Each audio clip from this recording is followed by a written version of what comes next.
sekarang produknya sebenarnya ada lumayan, ada beberapa. Jadi kita memang punya cemilan. Yang pertama, di sini kita punya sus kering. Jadi sus keringnya itu beda daripada sus kering yang di luar karena kita memasukkan unsur sayuran di sus keringnya. Jadi warna-warni, makanya kita sebutnya rainbow stick sama rainbow puff gitu.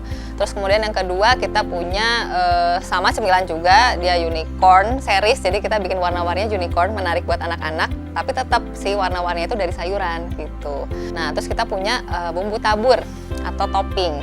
Di sini namanya gomasio dan baby bone, itu memang untuk campuran di atas nasi atau di atas bubur atau di atas mie. Jadi anak-anak juga kan kalau makan utama gitu ya, bosen, nah tinggal ditabur aja kayak gitu. Selanjutnya itu kita punya premix pudding. Premix pudding ini tentunya tetap berbeda, tetap ada unsur sayurannya. Jadi kalau misalnya biasanya pink itu kan dari strawberry ya.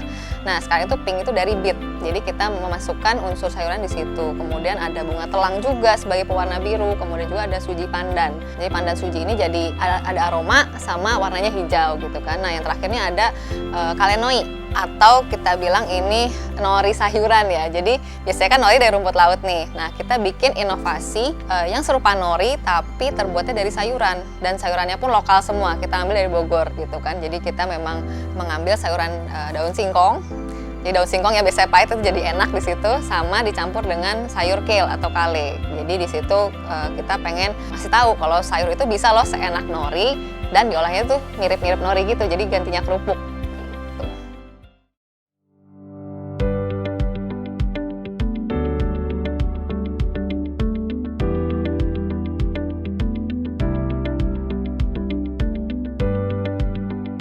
Nah, kalau kita berangkat dari mimpinya Suncrips adalah untuk menutrisi nih anak-anak di dunia. Sehingga dari produk pun harus kita perhatikan, yaitu cara pengolahannya. Karena cara pengolahan yang berbeda akan sangat mempengaruhi sekali terhadap nutrisinya produk itu. Nah, jadi di Suncrips sendiri pengeringan itu menjadi salah satu fokus utama kami gitu ya. Bagaimana kita melakukan pengeringan udara terhadap sayur-sayur segar sehingga kita bisa membuat suatu pewarna alami yang memang pewarnanya tidak hanya memberikan warna, namun memberikan juga nutrisi pada setiap produk yang kita sajikan. Nah, selain pengeringan, kita juga ada inovasi terbaru, yaitu produk itu kita panggang. Jadi selain pengeringan, kita punya lini pemanggangan, di mana dengan pemanggangan kita bisa membuat produk itu menjadi lebih variatif dan juga lebih mempunyai masa expire yang lebih panjang gitu ya. Jadi ini membantu sekali untuk kita dalam mendistribusikan si produk ini menjadi lebih luas lagi. Jadi kalau mimpinya tadi menutrisi anak di dunia, dengan panggang ini menjadi salah satu jalan kita untuk memperluas distribusi tadi. Kita bekerja sama langsung dengan beberapa perkebunan sayur di Kota Bogor yang setiap harinya sayur itu fresh, dipetik dari kebun, kemudian dalam kurang dari 1 jam itu sudah sampai di fasilitas kami. Nah, setelah itu sayur disortir, kemudian kami bersihkan. Setelah dibersihkan itu masuk ke lini pengeringan kami. Nah, setelah kering, sayur tersebut diproses hingga nantinya menjadi bubuk pewarna. Setelah bubuk-bubuk pewarna ini siap, maka pewarna tersebut akan dicampurkan ke proses-proses pembuatan produk yang di lini panggang tadi. Jadi produk yang di lini panggang kami padukan dengan warna-warna alami sehingga menjadi produk yang memiliki warna-warni menarik untuk anak-anak, namun juga tidak lupa warna-warninya itu bernutrisi baik.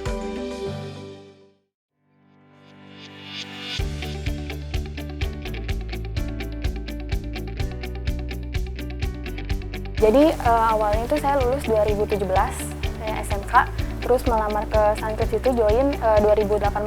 Nah, awalnya emang pas masuk Suncrips tuh kayak takut gitu karena bersaing dengan teman-teman yang lain. Karena sebelumnya saya belum pernah kerja kayak di tempat produksi gitu kan. Terus setelah berjalannya waktu, dengan mau belajar, terus akhirnya pas 2019 saya naik jadi kepala produksi. Pas 2019 itu jadi kepala produksi lumayan challenging karena kan saya harus belajar yang sebelumnya belum pernah gitu di sekolah. Jadi kayak buat mengatur produksi, mengatur jadwal masuknya. Lalu setelah berjalannya waktu, di akhir 2020 saya diangkat lagi menjadi supervisor operation. Buat teman-teman yang lain, khususnya yang lulusan SMK, walaupun kita nggak punya pengalaman, asalkan kita mau belajar terus menerus pasti bakal bisa. Contohnya kayak saya, kalau saya bisa pasti yang lain juga pasti bisa.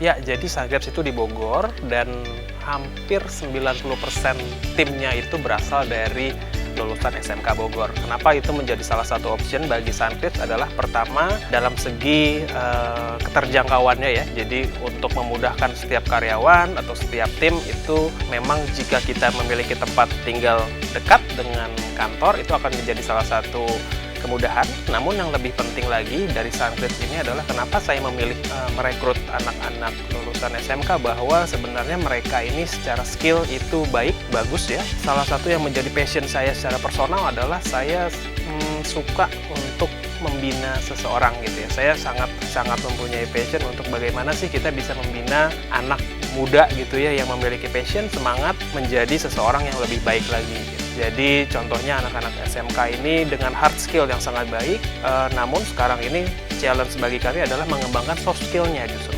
Itulah kenapa mostly atau hampir 90% timnya Sangkrips itu dari SMK.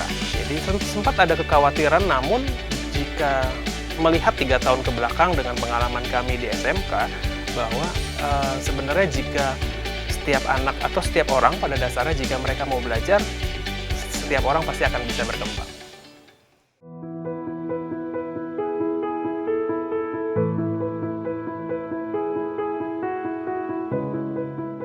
Sebelumnya saya join di Sangkrips ini sekitar tahun 2018.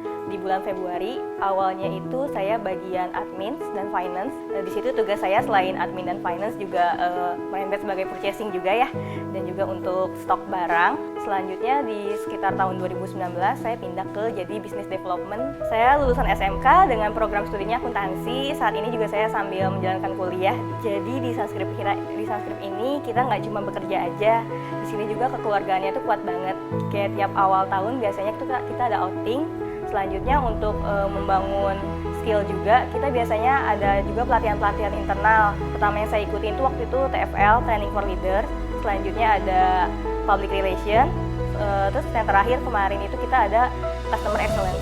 Untuk keluarganya itu sangat berasa karena kita nggak cuma dituntut untuk bekerja aja. Di sini juga kebutuhan kita terpenuhi, seperti apabila kita memang mau upgrade skill itu sangat dibantu dari manajemennya. Jadi di sini tuh aku merasa bagian dari keluarga besar Sangkrips karena untuk maju pun dibantu bersama oleh manajemen, oleh tim dan teman-teman kerja di sini.